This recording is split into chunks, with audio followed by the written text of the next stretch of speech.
Notre Seigneur a ainsi sauvé les pécheurs par cette méthode. Ce baptême que Jésus reçut de Jean est la même chose que l'imposition des mains de l'Ancien Testament. C'était, en d'autres termes, l'imposition des mains qui était faite devant l'autel des offrandes consumées de l'Ancien Testament pour transférer les péchés sur l'offrande sacrificielle. En venant sur la terre et en étant baptisé, Jésus-Christ a accompli la promesse de l'imposition des mains.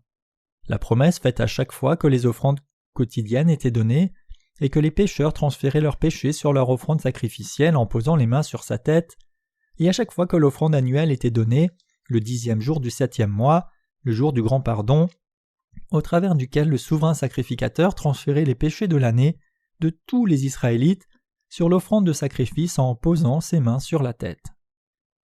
Comme l'imposition des mains de l'Ancien Testament, parce que Jésus a accepté les péchés du monde sur lui en étant baptisé, il a effacé tous ses péchés, et parce qu'il a pris tous les péchés de l'humanité sur lui, il a porté la condamnation de ses péchés à notre place et fut sacrifié. C'est ainsi que Jésus-Christ a pu devenir le vrai Dieu de notre salut. Ainsi, nous devons vraiment admettre qu'à cause de nos péchés, nous ne pouvons éviter de faire face à la mort et d'être condamnés. Nous devons savoir cela. Et nous devons réaliser que Jésus-Christ, notre Sauveur, nous a sauvés en venant sur la terre et en étant sacrifié à notre place. C'est-à-dire, au travers de ses œuvres de salut par le baptême, la crucifixion et la résurrection, Jésus-Christ nous a purifiés de tous nos péchés et nous a sauvés pleinement de nos péchés. Nous devons aussi croire que Jésus nous a fait le don du salut, qu'il a accompli notre salut et nous a donné ce salut accompli comme un don pour nous. Jésus a accompli toute justice, de sorte que si quelqu'un croit et accepte, il est sauvé certainement. Pour nous faire réaliser cela, la porte de la cour du tabernacle était tissée de fils bleus, pourpre et cramoisi, et de fin lin retors. C'est aussi la raison pour laquelle nous aurions vu d'abord l'autel des offrandes consumées si nous devions ouvrir et entrer par cette porte de la cour du tabernacle. Les offrandes qui étaient données à l'autel des offrandes consumées étaient aussi la préfiguration de la méthode de salut par laquelle Jésus-Christ nous a sauvés. Les offrandes qui étaient sacrifiées sur l'autel des offrandes consumées devaient accepter les iniquités des pécheurs par l'imposition des mains puis verser le sang à mort à la place des pécheurs. Le sang des offrandes sacrificielles était ensuite placé sur les cornes de l'autel et le reste était versé par terre. Puis, ils offraient la chair et la graisse des animaux sur l'autel comme des offrandes brûlées. C'était la méthode selon laquelle les offrandes sacrificielles étaient données à Dieu. Tous ces aspects de l'offrande sacrificielle sont exactement les mêmes que la méthode par laquelle Jésus-Christ est devenu notre Sauveur. Au travers de l'offrande sacrificielle, en d'autres termes, Dieu nous a montré que Jésus-Christ viendrait sur la terre et nous sauverait de cette façon. Sans faute, les mains des pécheurs devaient être posées sur les animaux sacrificiels apportés à l'autel des offrandes consumées. C'est pour cela que le tabernacle nous parle de l'évangile de l'eau et de l'esprit. En venant sur cette terre, Jésus-Christ a été baptisé pour prendre les péchés de l'humanité sur lui. Le baptême est l'antitype du salut que Christ a reçu pour devenir l'offrande sacrificielle pour tous les pécheurs du monde devant Dieu. Au travers de ce tabernacle, nous pouvons maintenant avoir clairement la foi. Tout comme l'offrande sacrificielle acceptait les péchés du peuple d'Israël le jour du pardon par l'imposition des mains du souverain sacrificateur, et tout comme elle devait être sacrifiée à leur place puisque les péchés avaient été transférés dessus, Lévitique 16, Jésus-Christ est venu sur la terre pour prendre nos péchés sur lui et devenir notre propre offrande sacrificielle, et nous a donc sauvés de tous nos péchés et de la condamnation. Nous pouvons pleinement croire dans ce salut d'amour. C'est en croyant cette vérité que nous pouvons remercier et rendre notre dette à Dieu pour ce salut d'amour qu'il nous a accordé. Peu importe la connaissance du tabernacle que quelqu'un peut avoir, s'il ne croit pas, toute cette connaissance est inutile. Ainsi, nous devons réaliser et croire combien le baptême de Jésus-Christ est vraiment important. Le tabernacle avait 3 portes, et tout était tissé de fils bleus, pourpre et cramoisi, et de fin lin retors. Les gens peuvent exprimer chaque porte du tabernacle différemment à cause de leur ignorance. Dans l'ordre de ces fils, le premier à tisser était le fil bleu, suivi dans l'ordre du pourpre, du cramoisi et du fin lin retors. C'est seulement en faisant la porte de cette façon qu'elle peut être décrite comme la porte du tabernacle car c'est exactement ainsi que Dieu a commandé aux Israélites de la construire dans l'Ancien Testament. Il y a une raison pour laquelle les portes devaient être ainsi faites. Indépendamment de la façon dont Jésus-Christ est né sur la terre comme le sauveur de l'humanité dans la chair d'un homme, et à travers le corps de la Vierge Marie, s'il n'avait pas été baptisé pour prendre nos péchés sur lui d'abord, il n'aurait pas pu devenir notre vrai sauveur. S'il n'avait pas été baptisé, il n'aurait pas pu être sacrifié et mourir à la croix non plus. Ainsi, le fil bleu devait être tissé d'abord, et son importance était cruciale. En qui devons-nous croire ? Nous devons croire en Jésus-Christ qui nous a sauvés de nos péchés. Nous pouvons être vraiment nés de nouveau seulement quand nous croyons au salut que ce Fils de Dieu, Jésus-Christ notre Sauveur, nous a donné. Quand nous croyons au Fils de Dieu comme le Dieu de notre salut, et quand nous croyons dans la vérité selon laquelle il est venu sur cette terre, a pris nos péchés sur lui une fois pour toutes en étant baptisé pour nous, et a porté notre condamnation à la croix, nous pouvons alors recevoir notre vrai salut. Parce que Jésus-Christ ne pouvait prendre nos péchés sur lui d'une autre manière que par son baptême, c'est seulement en portant nos péchés par cette méthode exacte qu'il a pu aller à la croix, verser son sang et mourir. Peu importe qu'il soit le Fils de Dieu et qu'il vienne sur la terre comme notre Sauveur, s'il n'avait pas pris nos péchés sur lui par son baptême, notre salut n'aurait pas pu se trouver dans ce monde. Il est donc essentiel pour vous de confirmer les preuves bibliques en détail pour être pleinement convaincu que vos péchés ont déjà été effacés. Imaginons un moment que vous ayez une dette considérable. Alors quelqu'un vous dit « Ne t'inquiète pas, je vais payer pour toi, ne t'inquiète pas, je vais résoudre ce problème. » À chaque fois que vous le rencontrez, cette personne continue de dire « Ne t'ai-je pas dit de ne pas t'inquiéter ? Je t'ai dit que je m'en occupais. » Imaginons maintenant que cette personne s'énerve en vous demandant pourquoi vous ne la croyez pas. Même si cette personne vous dit tous les jours « J'ai payé, fais-moi confiance », alors qu'elle n'a pas vraiment payé cette dette, serez-vous libéré de cette dette juste en croyant ce qu'elle dit ? Bien sûr que non. Peu importe avec quelle confiance on vous dit « Si tu me fais confiance, la dette est résolue », si la personne ne paye pas vraiment, votre dette reste comme elle est, et cette personne ne fait que vous tromper. Alors vous lui demandez encore et encore « As-tu payé ma dette ?» Et il vous dit à répétition « Pourquoi doutes-tu ? Fais-moi confiance inconditionnellement. Je t'ai dit que je paye ta dette. Tout ce que tu as à faire, c'est me croire. Pourquoi tu es si suspicieux ? Ne sois pas comme ça. » Bon, imaginons alors que vous lui faites confiance de tout votre cœur. Mais peu importe combien vous croyez en lui, s'il n'a pas encore payé votre dette, ces paroles ne sont que des mensonges. Ainsi en est-il de la foi des chrétiens d'aujourd'hui. Les chrétiens d'aujourd'hui disent « Jésus vous a sauvés en versant son sang précieux à la croix. Il a pris toute la condamnation des péchés. C'est ainsi qu'il vous a sauvés. » Beaucoup de pasteurs prêchent ainsi à leur assemblée. Si quelqu'un dans l'assemblée se lève et demande « Mais je suis toujours pécheur », ils disent « C'est parce que tu as une petite foi, crois seulement. Rien d'autre que ton incrédulité n'est ton péché. » Je veux vraiment croire, mais je ne sais pas pourquoi je ne peux pas. Je ne sais pas pourquoi je suis encore pécheur bien que je crois vraiment. Non, tu n'as pas assez de foi, tu dois croire davantage. Va donc dans la montagne et essaye de jeûner. Crois en sautant des repas. Ne puis-je pas croire sans sauter de repas ? Non, tu dois essayer de croire en jeûnant. Beaucoup des pasteurs d'aujourd'hui vous disent de croire, alors que vous n'avez pas encore réglé le problème de vos péchés, et ils ne font que vous reprocher de ne pas croire. Pour votre part, vous essayez de croire et c'est toujours trop dur de croire, ou vous croyez aveuglément mais le problème de vos péchés est toujours là. Qu'est-ce qui ne va pas ? Comment expliquer ça ? Les gens ne peuvent avoir une foi vraie et forte parce qu'ils ne savent pas que Jésus-Christ a pris tous leurs péchés sur lui en étant baptisé. C'est parce qu'ils croient dans des illusions avec lesquelles ils ne peuvent pas régler le problème de leurs péchés, peu importe combien ils croient. La foi vient-elle seulement en croyant inconditionnellement sans une preuve définie ? Bien sûr que non. La foi vient une fois pour toutes seulement quand vous savez comment le problème du péché a été résolu et que vous le croyez. Bien que j'ai douté de toi, c'est tellement clair que tu as résolu le problème de mes péchés. Peu importe combien j'essaye de ne pas croire, je ne peux que croire dans ton salut car ce salut est certain. Merci d'avoir résolu mon problème. Bien que nous puissions d'abord douter, en d'autres termes parce que la preuve de notre salut est si certaine, nous ne pouvons plus douter. Comme marque de notre salut et en preuve, Jésus nous a montré son reçu qu'on appelle l'évangile de l'eau et de l'esprit. J'ai payé ta dette pour toi de cette façon. C'est seulement quand nous regardons ce reçu qui montre que toutes les dettes sont payées que la vraie foi peut venir. Nous ne pouvons croire même si nous professons croire en Dieu, disons que Jésus-Christ Dieu lui-même est notre Sauveur et prétendons croire au Sauveur, si nous n'avons pas la preuve de la façon dont il nous a sauvés et de la manière dont nos péchés ont été effacés. En d'autres termes, nous ne pouvons avoir de fermes convictions sans avoir vu le reçu qui montre l'acquittement du salaire de nos péchés. Les gens qui croient sans voir ce reçu peuvent sembler avoir un grand sentiment de foi d'abord, mais leur foi en fait est simplement aveugle. Ce n'est rien de plus qu'une foi fanatique.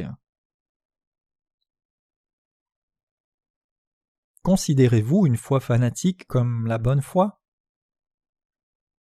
Que penseriez-vous si un pasteur à la foi fanatique demandait le même fanatisme aux autres aussi? Croyez, recevez le feu, le feu, le feu, le feu, le Saint-Esprit est comme le feu, remplis-nous de feu. Je crois que le Seigneur vous bénit tous, je crois qu'il vous rend riche, je crois qu'il vous bénit, je crois qu'il vous guérit. Quand un tel pasteur fait son genre de show, les oreilles de l'auditoire commencent à sonner et leur cœur se met à bondir. Transmis par un système de sonos de haute qualité, quand il commence à crier « Feu, feu, feu », les cœurs de l'auditoire commencent à sauter au son majestueux de sa voix. Ils sont débordés émotionnellement, comme si une foi forte était vraiment venue vers eux, et ils crient alors « Viens Seigneur Jésus, viens Saint-Esprit ». À peu près à ce moment-là, le pasteur incite encore plus l'émotion de l'auditoire en disant « Prions, je crois que le Saint-Esprit descend maintenant et nous remplit tous ». Le groupe joue des hymnes inspirés juste après, et les gens lèvent les mains très haut devenant sauvages d'enthousiasme, et leurs sauts émotionnels atteignent la climatisation du plafond. Et juste là le pasteur dit « Apportez les offrandes ». Ce soir en particulier, Dieu veut une offrande spéciale, donnons une offrande spéciale à Dieu. Débordés par leur émission, les gens finissent par vider leurs poches. Ce faux pasteur a déjà préparé un immense panier qui est assez grand pour ramasser tout l'argent collecté, et il place des douzaines de filets, des paniers pour la collecte, devant.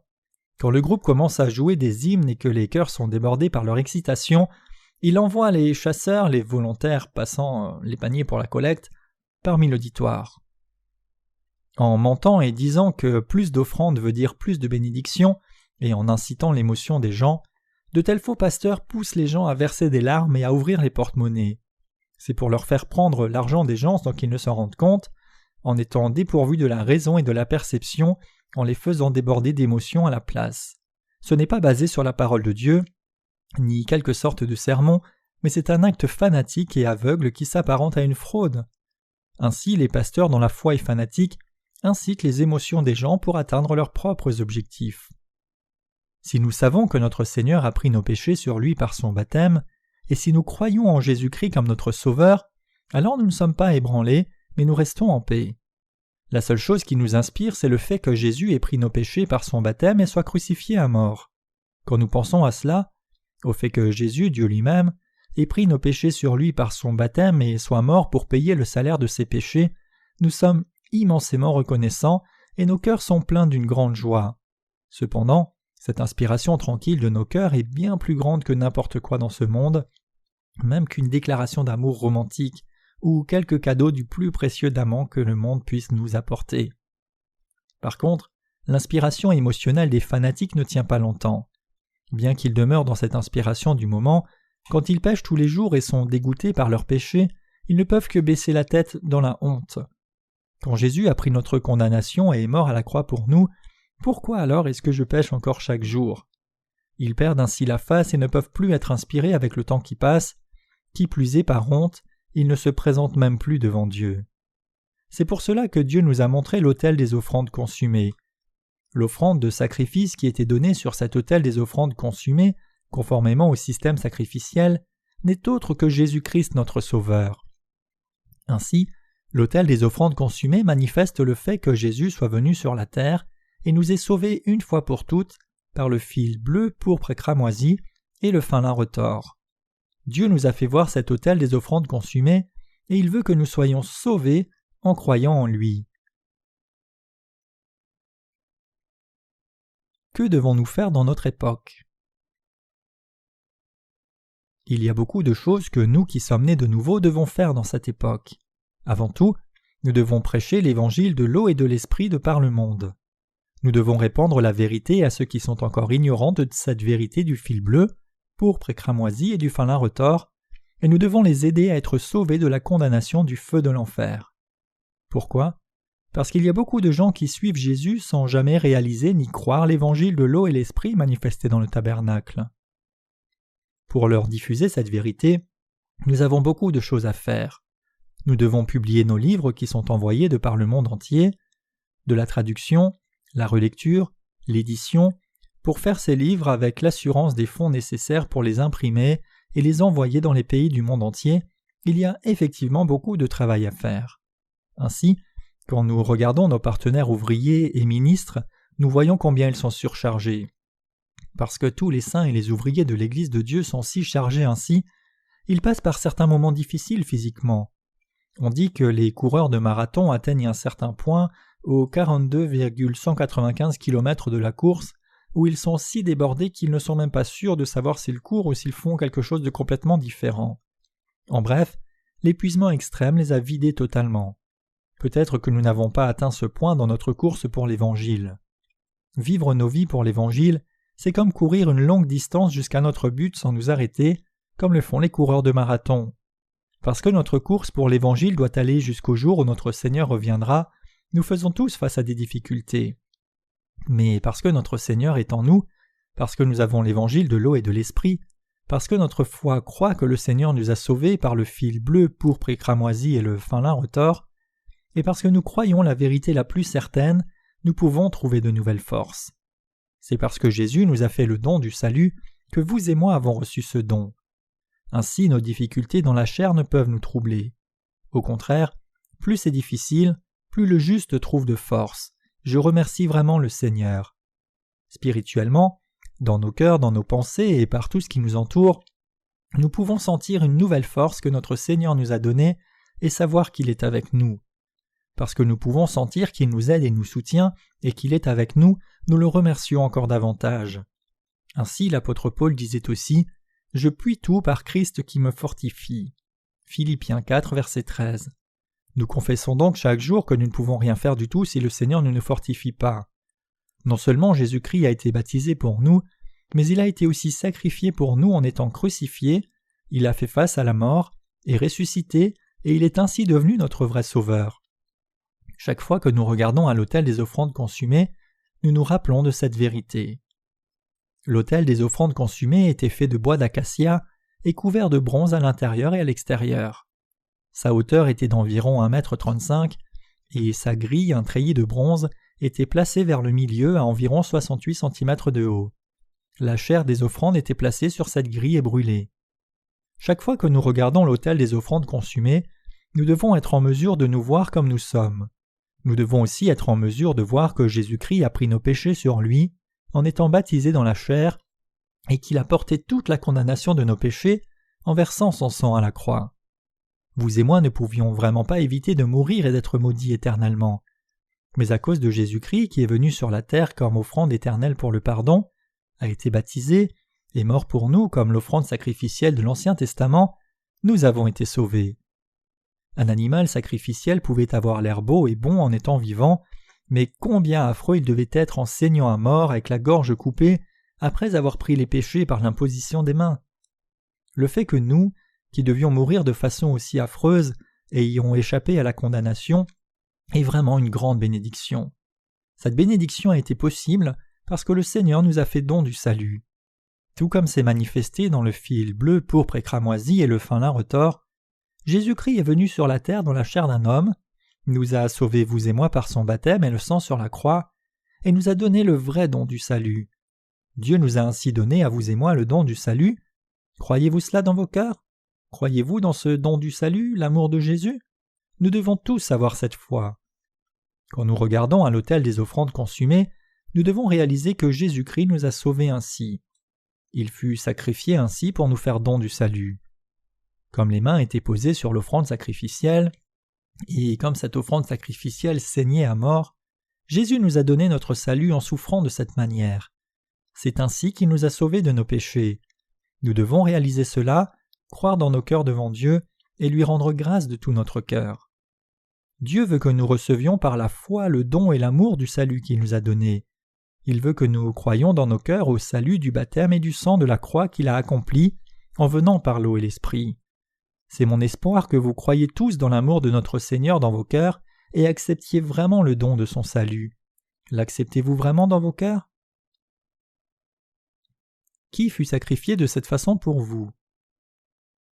J'ai une fois vu un traité de témoignage qui disait « Qui mourra pour vous? Qui avez-vous rencontré aujourd'hui qui vous a réconforté? Jésus-Christ a été sacrifié pour vous.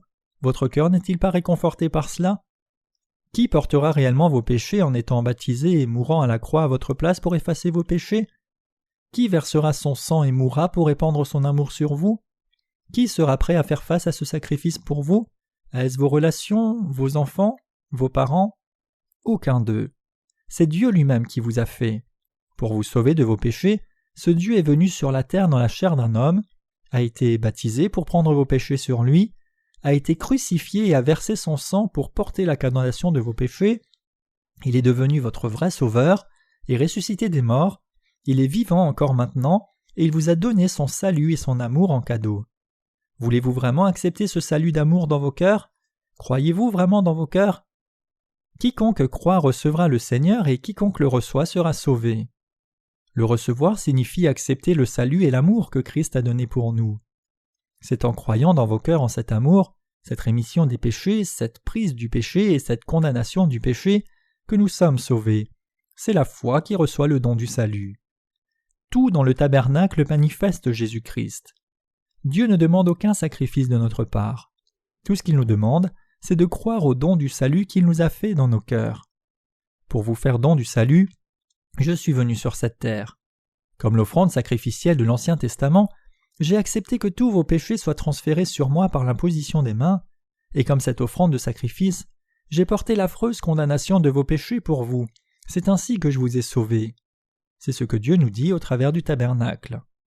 Peu importe que Dieu nous ait ainsi sauvés, nous ait tant aimés, et nous ait fait don du salut parfait de cette manière, si nous ne croyons pas, tout est inutile. Le sel dans votre cuisine doit être mis dans la soupe pour qu'elle soit salée. Ainsi, si vous et moi ne croyons pas dans nos cœurs, même son salut parfait devient complètement inutile. Si nous ne remercions pas dans nos cœurs pour l'évangile de l'eau et de l'esprit et ne l'acceptons pas dans notre propre cœur, le sacrifice de Jésus devient insignifiant. Le salut peut être à vous seulement quand vous savez quel sacrifice et quel amour Jésus, Dieu le Sauveur, vous a donné, que vous l'acceptez dans votre cœur et que vous le remerciez pour cela. Si vous n'acceptez pas le don du salut parfait de Christ dans vos cœurs mais ne faites que le comprendre dans votre tête, alors cela vous est complètement inutile.